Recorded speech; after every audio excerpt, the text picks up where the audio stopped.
আসসালামু আলাইকুম ভিউয়ার্স, কেমন আছেন সবাই? আশা করি অনেক ভালো আছেন। আজ আমি আপনাদেরকে এখনকার সময়ের সবচেয়ে জনপ্রিয় একটি হাতার ডিজাইন কাটিং করে দেখাবো। এই হাতাটি কাটিং করতে কিন্তু খুব বেশি কাপড় লাগবে না, তো আমি 2 টুকরো কাপড় নিয়ে নিয়েছি। আমি কাপড়টি একটি ভাঁজ দিয়ে নিয়েছি, দুটো কাপড়ই। তো আমি লম্বাটা দেখিয়ে দিচ্ছি। দেখুন, এখানে আমার কাপড়টির লম্বা রয়েছে 11 ইঞ্চি। তো এটা হবে আমার উপর অংশ, এবং আমি কাপড়টির চওড়া নিয়ে নিয়েছি হচ্ছে 8 ইঞ্চি। তো দেখুন, এবার এটা হচ্ছে ঘেরের অংশ। ঘেরের অংশ হচ্ছে আমার 9.5 ইঞ্চি লম্বা এবং চওড়া হচ্ছে 10 ইঞ্চি। আমি প্রথমে ওপর অংশ কাটিং করব। তো আমি খোলা সাইড থেকে 3 ইঞ্চি নিয়ে নিব হাতা শেপের জন্য। এরপর আমি নিব মুহুরির মাপ। তো আমার মুহুরি হচ্ছে 10 ইঞ্চি, তো 10 এর অর্ধেক হচ্ছে 5। আমি 1 ইঞ্চি বেশি নিব সেলাইয়ের জন্য। এবার আমি দাগটি মিলিয়ে দিব।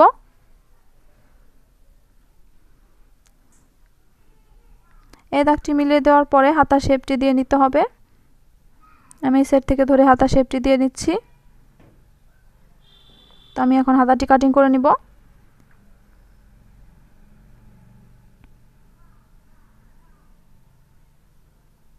তো দেখুন, আমার হাতার উপর অংশ কাটিং করা হয়ে গেছে। এখন আমি হাতার ঘেরের অংশটাও কাটিং করে নিব। তো কাপড়টাকে প্রথমে কোনাকুনি করে বসাতে হবে।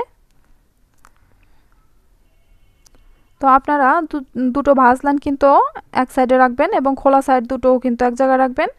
রেখে এভাবে কোনাকুনি করে হাতার উপরে কাপড়টি বসিয়ে নেবেন এবং আপনার মুহুরির মাপ অনুযায়ী কিন্তু এই কাপড়টা কাটিং করতে হবে। তো আমি এখানে একটু চিহ্ন দিয়ে নিচ্ছি।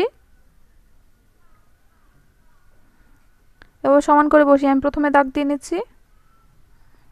এবার এই দাগ অনুযায়ী আমি একটু রাউন্ড করে এখানে এই দাগটি দিয়ে দিব। এই দাগটি কিন্তু একটু হালকা রাউন্ড হবে।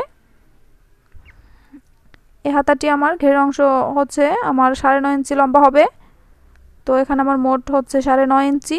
তো আমি 9.5 ইঞ্চি নিয়ে এভাবে ফিতাটাকে একটু একটু করে ঘুরিয়ে ঘুরিয়ে পুরো কাপড়টাকে রাউন্ড করে দাগ দিয়ে নিব।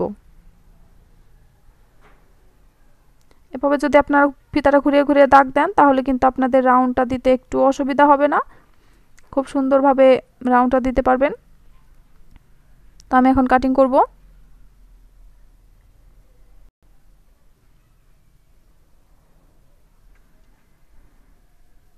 তো দেখুন বন্ধুরা, আমার রাউন্ডটা কিন্তু একটু বাঁকা হয়নি। তো আমার কাটিং করা হয়ে গেছে। ঠিক এভাবে করে রাখতে হবে এবং এভাবে জোড়া দিয়ে দিতে হবে। এখন হাতাটিকে সেলাই করে নিব।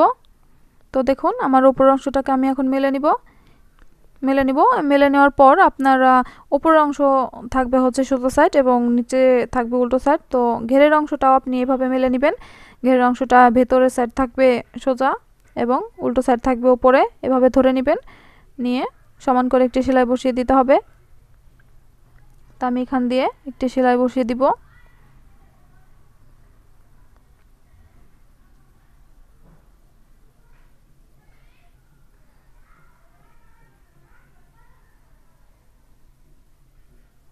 এই হাতাটি তৈরি করা কিন্তু খুবই সহজ।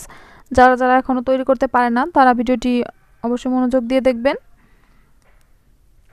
তাহলে খুব সহজেই হাতাটি তৈরি করতে পারবেন। তো আমি এই কাপড়টাকে একটু ঘষে নিব একটু সমান করে। এরপর হাতাটাকে উল্টিয়ে নিয়ে একটু চাপ সেলাই দিয়ে নিব। এই চাপ সেলাই দেওয়ার কারণে আপনার এই কাপড়টা সুন্দর মতো বসে যাবে এবং হাতার সৌন্দর্যটা অনেক বাড়িয়ে দিবে। তো দেখুন, এভাবে আমি চাপ সেলাইটা দিয়ে নিচ্ছি।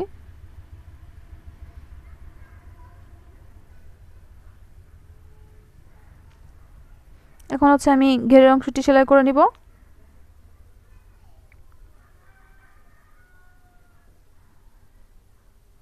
তো এই ঘেরের অংশটাকে আমি ঘেরের কাপড়টিকে চিকন করে 2টি ভাঁজ দিয়ে দিব। 2টি ভাঁজ দিয়ে নিব এবং এর উপর দিয়ে সেলাই বসিয়ে দিব।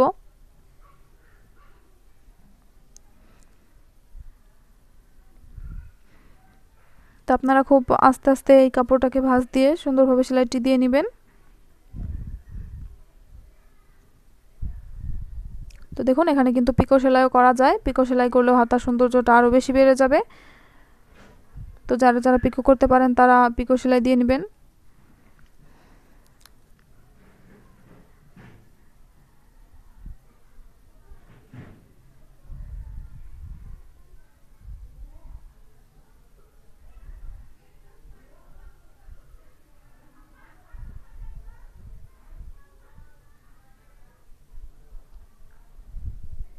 তো দেখুন আমি কিন্তু সাধারণভাবে সেলাইটা দিয়ে নিয়েছি।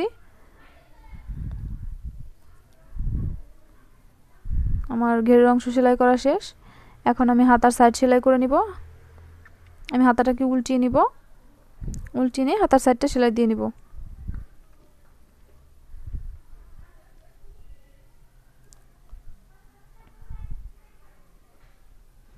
তো দুটি অংশ আমি সমান করে ধরে নিচ্ছি এবং এখন আমি সেলাই দিয়ে নিচ্ছি।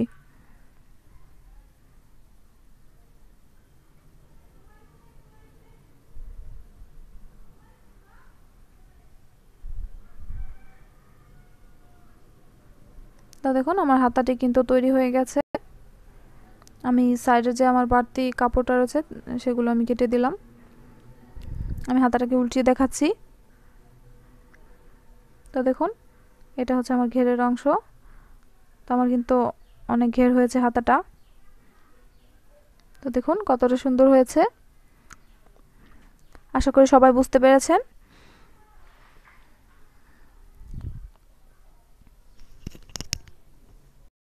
ভিডিওটি যদি আপনাদের ভালো লেগে থাকে তাহলে একটি লাইক দিবেন এবং আমার চ্যানেলটি সাবস্ক্রাইব করে পাশে থাকা বেল আইকনটি বাজিয়ে দিবেন।